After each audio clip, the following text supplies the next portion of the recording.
Mondial 2026, tout savoir sur le tirage au sort à Washington. Comprendre. Sport. Washington accueille vendredi le tirage au sort de la Coupe du Monde 2026, co-organisé en juin prochain par les États-Unis, le Mexique et le Canada. Une cérémonie qui aura lieu en présence de Donald Trump et promet un véritable show à l'américaine. Les États-Unis ont beau être le seul pays au monde à appeler cela soccer, ils seront bien le centre du monde du football. Vendredi 5 décembre, Washington accueille le premier temps fort du Mondial 2026 avec le tirage au sort de ce tournoi hors norme organisé l'été prochain dans 3 pays, États-Unis, Mexique, Canada, une cérémonie qui s'annonce grandiose avec Donald Trump en vedette américaine. La Fédération internationale de football, FIFA, n'a pas lésiné sur les moyens pour ce show qui devrait durer près de 2 heures au Kennedy Center. Rendez-vous à 18h, heure de Paris. Trump en invité d'honneur.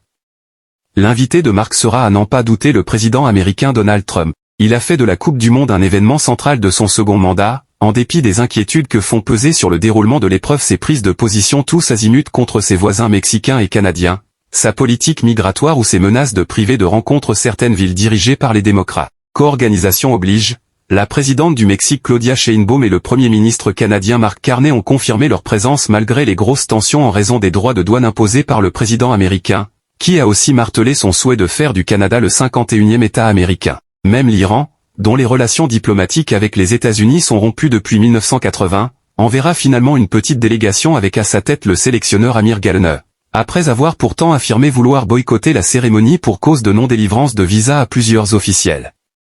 Un casting XXL pour un show à l'américaine. Les États-Unis veulent prouver que leur réputation en matière de divertissement n'est pas usurpée. Ils ont mis les petits plats dans les grands pour que ce tirage au sort soit un événement qui touche bien au-delà de la sphère footballistique. Aux côtés de l'ancien capitaine de l'Angleterre Rio Ferdinand, la cérémonie sera co-animée par l'ancien mannequin et productrice germano-américaine Heidi Klum ainsi que l'humoriste et acteur américain Kevin Hart. Côté tirage au sort, l'oncle Sam a également dégainé l'artillerie lourde en matière de star power. Tom Brady, Wayne Gretzky, Aaron Judge et Shaquille O'Neal procéderont à l'extraction des boules, soit des légendes respectives du football américain, du hockey, du baseball et du basket. La partie musicale de l'événement s'annonce tout aussi spectaculaire et éclectique. Il y aura le ténor italien Andrea Bocelli, la pop star Robbie Williams et l'ex-Pussycat Doll Nicole Scherzinger. Cerise sur le gâteau, le spectacle devrait se conclure avec les Village People, qui avaient déjà participé à la cérémonie d'investiture de Donald Trump. Un prix de la paix pour Trump.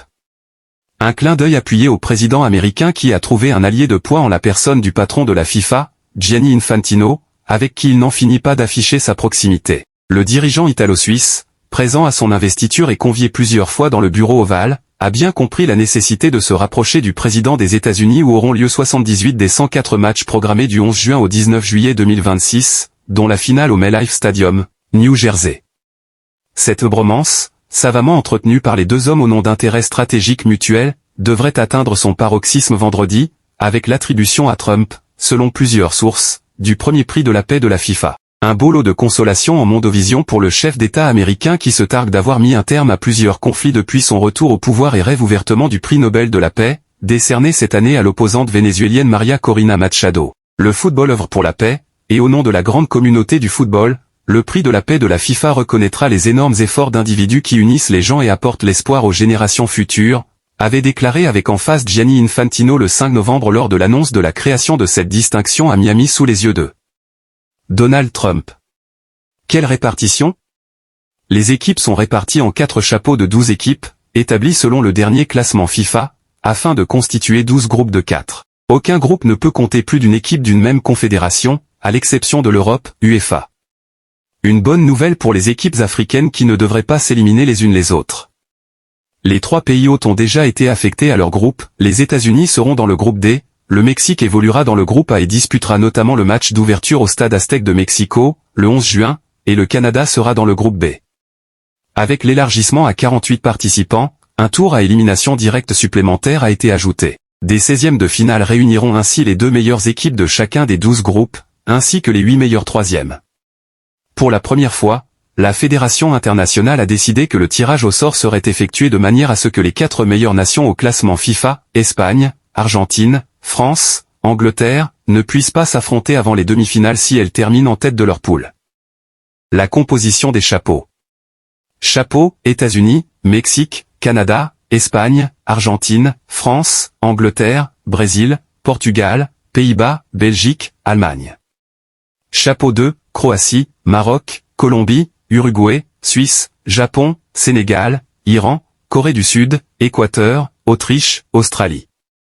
Chapeau 3, Norvège, Panama, Égypte, Algérie, Écosse, Paraguay, Tunisie, Côte d'Ivoire, Ouzbékistan, Qatar, Arabie Saoudite, Afrique du Sud.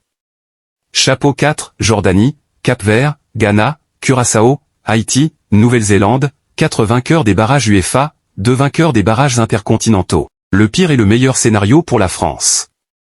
Protégée par son statut de tête de série, la France voudra tout de même éviter de tomber d'emblée sur les ténors contenus dans le chapeau 2. Parmi eux, la Croatie de l'inoxydable Luka Modric, 40 ans, battu en finale par la France en 2018 et troisième de la dernière édition, le Maroc, première équipe africaine à atteindre les demi-finales, 2022, l'Uruguay de Marcelo Bielsa, la Suisse, tombeuse des Bleus en huitième de finale de l'Euro 2021, ou la Colombie, finaliste de la Copa América en 2024. Le Sénégal pourrait aussi rappeler des mauvais souvenirs aux Français. Dans le chapeau 3, il faudra se méfier de la Norvège, emmenée par Erling Haaland et Martin Odegaard, qui a devancé l'Italie en qualification. Une éventuelle première confrontation avec l'Algérie dans une épreuve internationale ne serait pas forcément un cadeau avec des enjeux dépassant le cadre sportif, les relations entre les deux pays étant très dégradées depuis plusieurs mois. Méfiance aussi face à la Côte d'Ivoire, encore championne d'Afrique en titre pour quelques semaines. Les Bleus s'en sortiraient très bien en héritant de l'une des 10 autres formations du troisième pot, largement à leur portée, Panama, Égypte, Écosse, Paraguay, Tunisie, Ouzbékistan, Qatar, Afrique du Sud, Arabie Saoudite.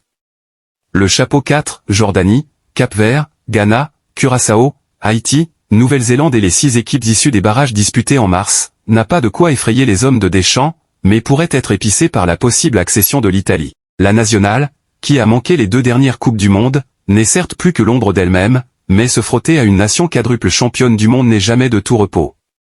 France 24 diffusera une émission spéciale de 18h à 20h et le tirage au sort sera à suivre en direct commenté sur notre site.